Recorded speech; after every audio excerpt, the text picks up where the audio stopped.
Galera, eu preciso admitir uma coisa pra vocês. Tem um negócio que fãs de filmes e séries fazem na internet há muito tempo, mas eu particularmente sempre tive um pouco de preguiça, que é as teorias. Sabe quando você vê gente levantando hipóteses de que tal personagem na verdade estava em coma e tudo que a gente viu era um sonho? Ou então que tal coadjuvante bonzinho era secretamente um vilão arquitetando tudo nos bastidores sem a gente saber?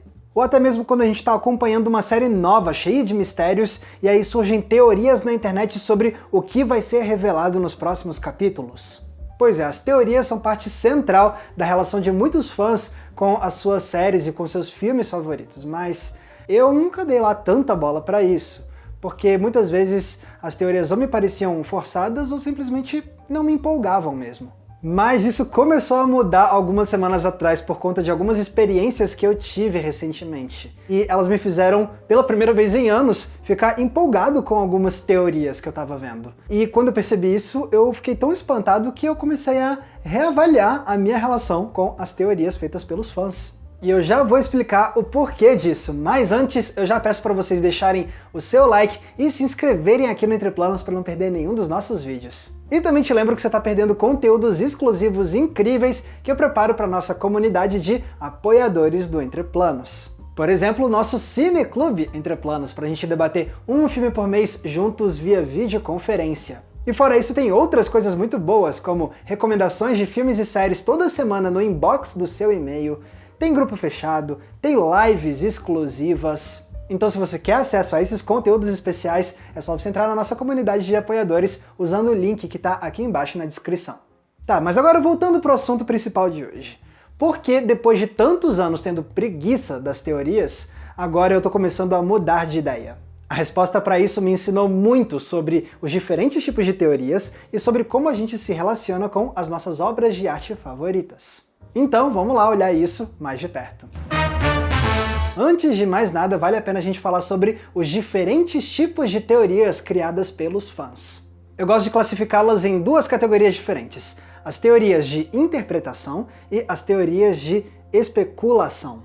Como assim? Tá, vamos por partes. Primeiro, as teorias de interpretação. É como eu chamo aquelas teorias que são leituras sobre uma obra que já foi lançada. As que pegam um filme ou uma série que a gente já conhece e propõem uma perspectiva diferente sobre a história. Por exemplo, a teoria que propõe que o Jar Jar Binks, aquele alívio cômico da segunda trilogia de Star Wars, na verdade era um Lord Sith o tempo todo e que todas as burradas dele não foram acidente, mas sim atos propositais disfarçados de trapalhadas. Ou então a teoria de que no primeiro episódio de Pokémon, o choque que o Ash leva faz ele entrar em coma, e tudo que a gente vê depois disso é um sonho dele enquanto ele tá no hospital. Ou ainda a teoria de que os personagens de Chaves estão vivendo na verdade no inferno, sendo punidos pelos pecados que eles cometeram em vida. Enfim, acho que deu pra entender.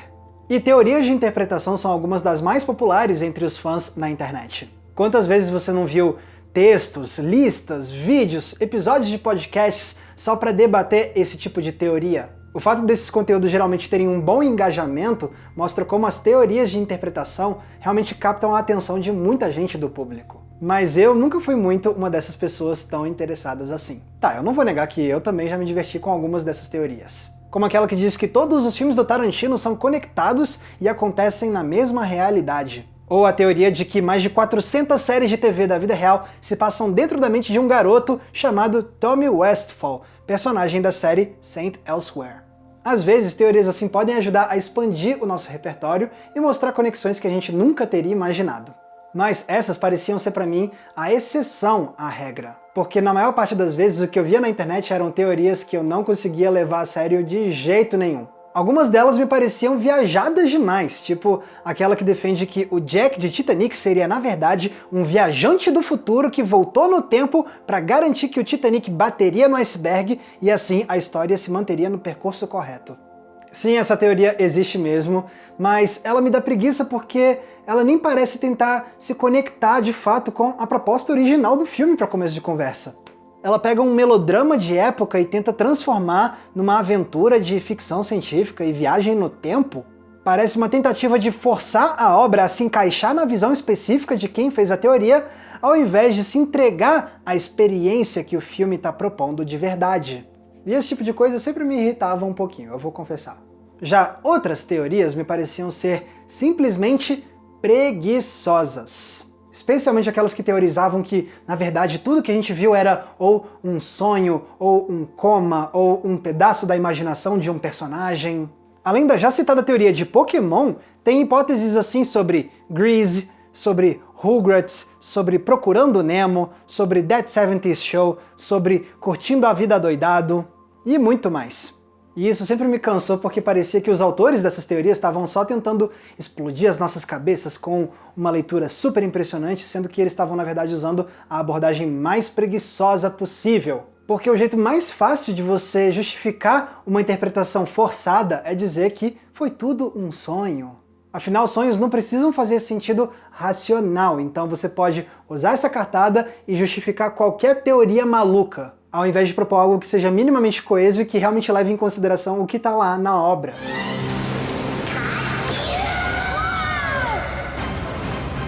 Mas talvez o que mais me irritava em algumas teorias de interpretação é como elas pareciam trazer um certo ar de arrogância em relação à obra que estava sendo interpretada. Porque muitas dessas teorias me pareciam querer invalidar o esforço dos autores originais. Especialmente essas teorias de era tudo um sonho.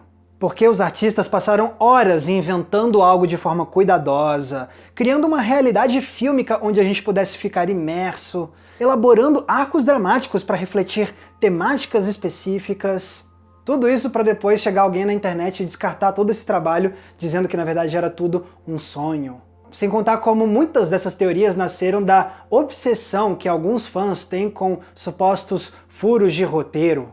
Por exemplo, o principal objetivo daquela teoria de que o Ash está em coma é explicar como é possível que ele ainda tenha 10 anos de idade mesmo que Pokémon estivesse no ar há mais de 2 décadas. Como se isso fosse um baita erro de roteiro e não a coisa mais comum de acontecer em séries animadas há décadas.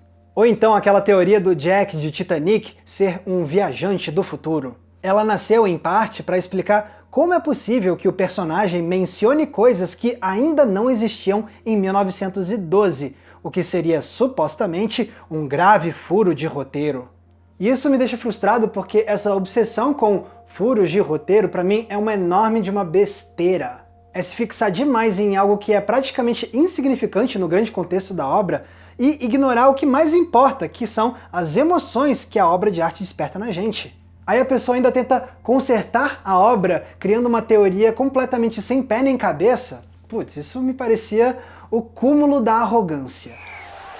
Hold on just a little bit longer. Agora a gente passa para o outro tipo de teoria, que é o da especulação. É assim que eu chamo as hipóteses levantadas pelos fãs sobre filmes ou episódios de seriados que ainda vão chegar. É quando analisam trailers, detalhes de cenas e possíveis pistas para tentar adivinhar o que vai acontecer na história. Muitas vezes essas teorias acabam errando. Foi assim com a mais recente trilogia de Star Wars, por exemplo. Quando alguns fãs teorizaram que seria revelado que o supremo líder Snoke era na verdade o mítico Darth Plagueis, cuja lenda tinha sido contada na segunda trilogia. Mas, no fim das contas, não era nada disso. Porém, tem algumas vezes em que as teorias de especulação acertam na mosca. O exemplo que mais me vem à mente é da primeira temporada de Westworld.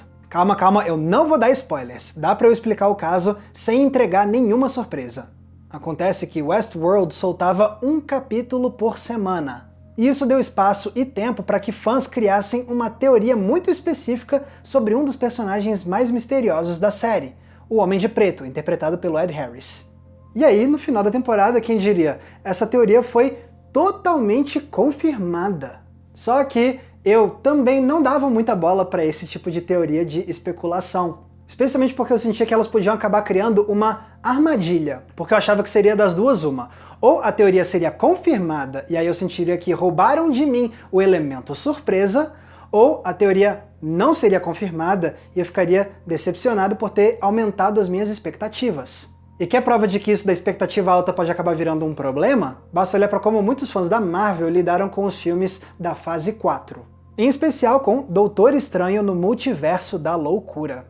Como esse filme ia trazer o conceito do multiverso com muita força, vários fãs começaram a bolar um monte de teorias sobre o que ia acontecer. Por exemplo, de que o Tom Cruise ia aparecer como uma variante do Tony Stark, porque, originalmente, ele era a escolha para viver o personagem antes do Robert Downey Jr. pegar o papel. Já outras pessoas teorizaram que o multiverso ia ser usado para impactar todo o universo cinematográfico da Marvel e trazer um monte de aparições especiais. Mas no fim das contas a gente não viu o Tom Cruise e a gente percebeu que o longa usava o multiverso para contar uma história mais focada no Doutor Estranho mesmo, ao invés de expandir a narrativa para falar do MCU como um todo. E vários fãs ficaram com raiva do filme por ele não ter confirmado nenhuma das especulações que eles passaram meses bolando na internet.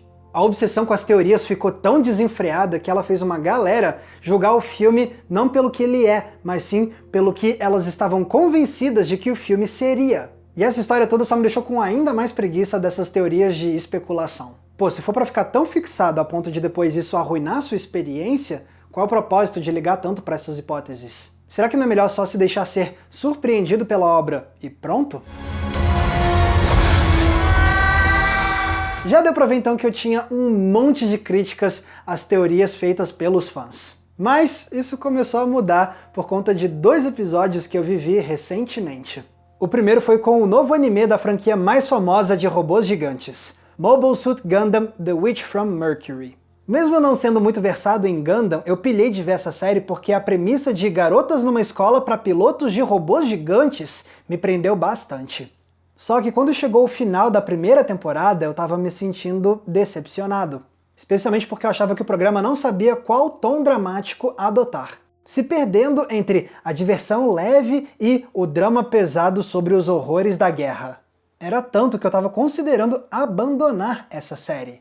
Mas aí eu fui conversar com um grande amigo meu, oi João, porque ele também tava assistindo esse anime e tava curtindo muito mais do que eu tava curtindo. E foi então que ele me contou uma teoria que os fãs estavam criando na internet sobre a personagem principal do anime. E eu não só achei a teoria plausível, mas eu também achei ela fascinante. Eu realmente fiquei pensando, caraca, será que vai ser isso mesmo que eles vão revelar? Se for, vai ser muito doido. E foi essa curiosidade gerada pela teoria dos fãs que me motivou a continuar assistindo o programa. Aí adivinha, algumas semanas atrás estreou a segunda temporada e no segundo capítulo eles confirmaram a teoria dos fãs. A teoria todinha, tintim por tintim, tava tudo lá, eles acertaram na mosca. E pra minha surpresa, nessa hora eu não senti que estavam roubando o elemento surpresa de mim. Pelo contrário, eu fiquei muito feliz de ver a teoria dos fãs sendo confirmada. Tanto que a cena dessa revelação virou um dos meus momentos favoritos do programa até agora. E quando eu me peguei reagindo desse jeito, eu fiquei, uai, como assim? Eu tô curtindo uma experiência com teoria de fã? E o pior é que depois aconteceu algo parecido com outra série. Porque eu tava maratonando a temporada 3 de The Mandalorian. Aí eu participei de uma live no canal do Mando, pra gente debater o capítulo 7. E nessa live, o Mando e os colegas dele me contaram sobre uma teoria que os fãs estavam bolando sobre a possibilidade de um personagem específico ser, na verdade, um traidor. Algo que me pegou totalmente de surpresa, porque eu nem tinha considerado a possibilidade de existir um traidor. E essa teoria me pareceu plausível. Então eu fui para o capítulo seguinte com outros olhos para ver se a teoria ia ser confirmada. Só que, dessa vez, a teoria não se confirmou. A possibilidade de existir um traidor nem foi abordada no final da temporada. E mesmo que eu tivesse criado expectativas sobre isso, eu não fiquei decepcionado. Claro, teria sido legal ver uma confirmação. Mas a partir do momento que eu larguei o osso dessa teoria, eu pude só mudar o meu foco e analisar o que o capítulo de fato entregou. E dessas reflexões nasceu um vídeo inteiro aqui no canal explicando a minha opinião sobre a temporada 3 de The Mandalorian. O que essas experiências recentes me mostraram, então, é que teorias de especulação, na verdade, podem sim ser bem legais de acompanhar. As teorias de Gundam e de Mandalorian chamaram a minha atenção para detalhes que eu nem tinha percebido. E elas também me deixaram ainda mais engajado com as histórias, para ver como elas iam se desdobrar. Aí, quando uma teoria se confirmou, eu achei muito legal, e quando a outra não se confirmou, eu soube como não deixar isso arruinar a experiência para mim. Em outras palavras, eu percebi que as especulações não vão estragar as histórias, porque eu já aprendi a lidar com as expectativas que elas geram em mim.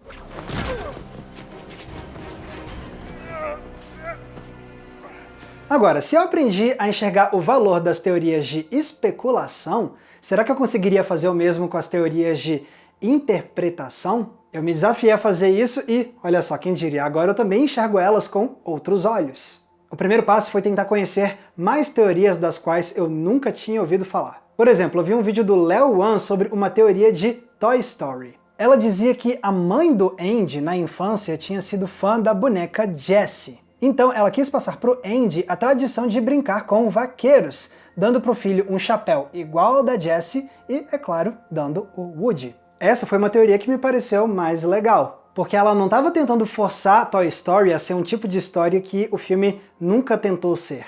Ela não tenta encaixar uma leitura de que essa é secretamente uma história perturbadora sobre, sei lá, um moleque que usa rituais satânicos para prender almas de pessoas em bonecos ou coisa parecida.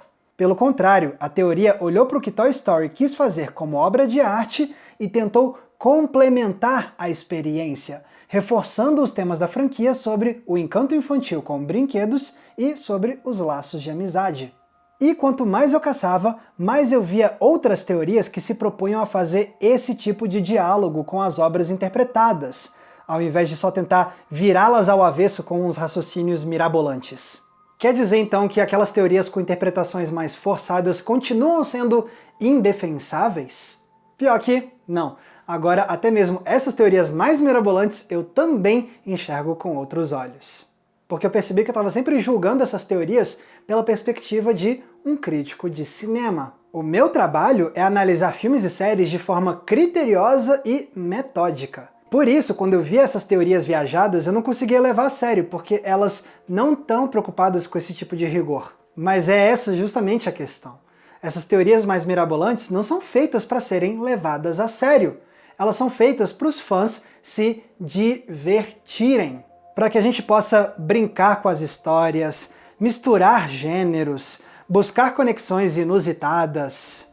É meio que um processo criativo que mostra como a gente está sempre procurando novas formas de se relacionar com as obras que a gente mais gosta. E quem sou eu para dizer que esse esforço não tem valor? Veja bem, isso não quer dizer que agora eu adoro todas as teorias mirabolantes e que eu acho elas válidas em todo e qualquer contexto. Eu ainda acho, por exemplo, que elas não têm lugar na crítica profissional, mas isso não quer dizer que elas não tenham lugar na cultura popular. Teorias de interpretação, até mesmo aquelas bem malucas e viajadas, são mais uma das várias maneiras como a gente se relaciona com a arte. E esse esforço é algo que eu sempre vou valorizar. Só sei então que foi muito valioso eu reavaliar a minha relação com as teorias dos fãs. Não, eu não acho que a partir de agora eu vou mergulhar de cabeça nesse mundo e ficar caçando 1000 interpretações ou especulações sobre os filmes e séries que eu vou assistir. Mas eu com certeza daqui em diante vou olhar para essas teorias com uma mente mais aberta e ficar atento para ver se alguma delas vai conseguir enriquecer ainda mais os meus filmes e as minhas séries. Mas agora eu quero ouvir de vocês. O que vocês acham sobre teorias, sejam elas de interpretação ou de especulação? Vocês curtem? Não curtem? Deixa aqui embaixo nos comentários que eu vou adorar ler. E pessoal, eu lembro que se vocês querem ajudar a manter o Entre Planos no ar, vocês podem entrar na nossa comunidade de apoiadores, como eu já comentei, ou se não puderem ajudar mensalmente, vocês podem também usar o botão de Valeu Demais, que está aqui embaixo, porque ele é tipo uma gorjeta que você deixa pra gente nesse vídeo específico. E lembrando também que se quiserem me acompanhar nas redes sociais, é muito fácil, basta vocês me procurarem usando os nomes que estão aparecendo aqui embaixo de mim. Mais uma vez, muito obrigado pela audiência, um abraço e até a próxima sessão.